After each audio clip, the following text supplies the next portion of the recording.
Fellas,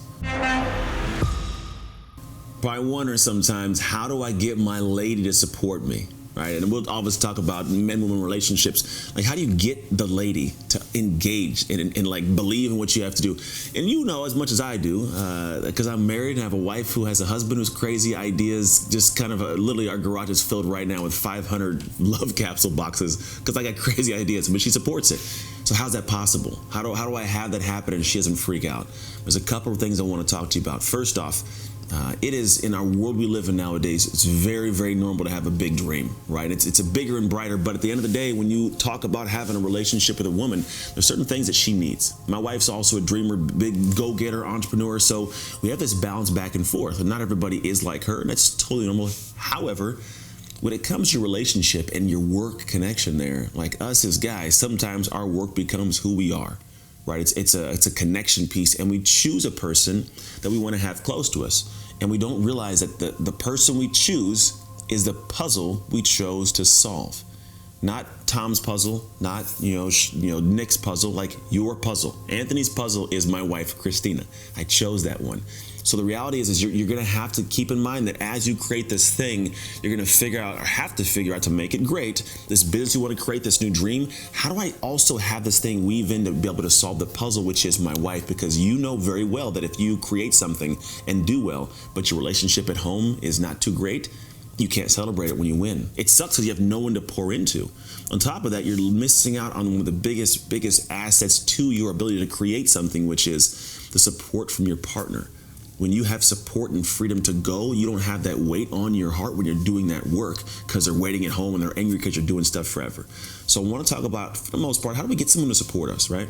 It's the biggest thing, communication. Most of the time, guys, we don't communicate very well what we are doing or feeling or operating with.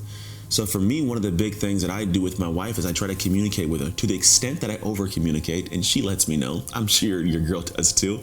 But you got to communicate so they know what's going on. Women are communication-based humans. They've got to have clarity, because if you want to have freedom of mental energy, mental freedom to go and work on something for 2, 3, 4 hours, if you haven't communicated what that thing is or why it's being done, all people will see is you're choosing that over me. And that's why the fights come in. That's why the arguments come in, is because they feel like they are less than or not important as the thing that you're choosing in place at a time with them.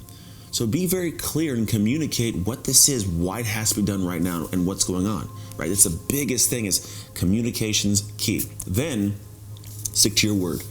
You can communicate all you want and say things you want to say, but if you don't stick to your word, it's a problem. And sticking to your word is a big thing. So one, make sure you don't outkick your coverage.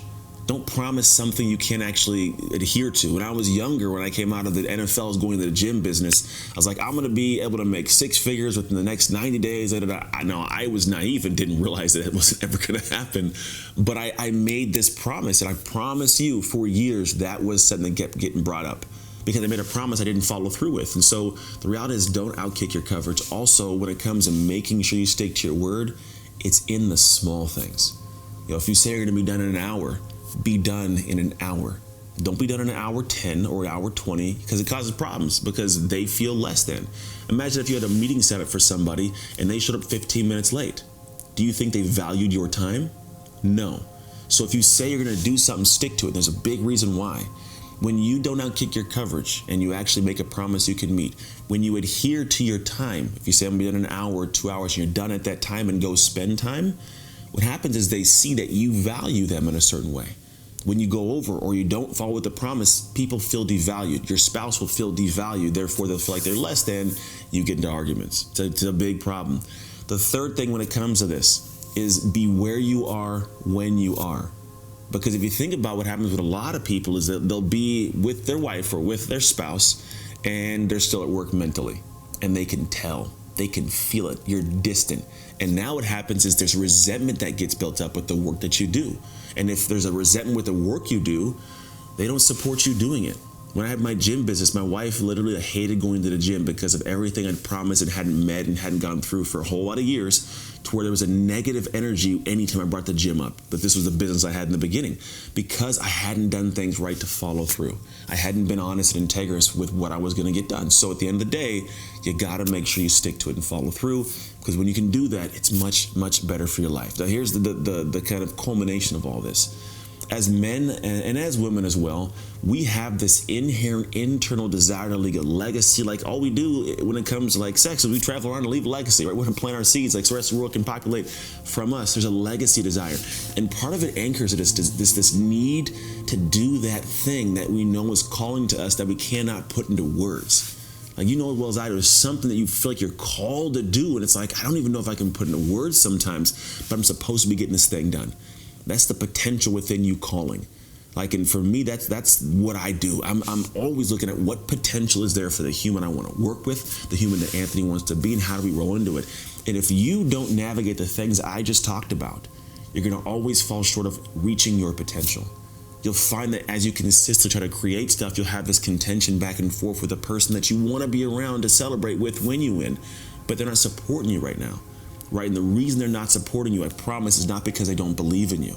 You'd be surprised. The women, they believe in us a lot. Like, they'll let us do a lot of stuff. The problem is, as we're doing it, we're not following through with them the way that we promise. Word is bond. And if you're going to make sure that you have this amazing relationship in place when you get to the end and you've reached your potential, it's going to be realizing that something has to be changed in how you operate, how you think, how you communicate, how you talk, how you follow through. And then as you start building and growing things, you'll find that they don't become the burden that sometimes we feel.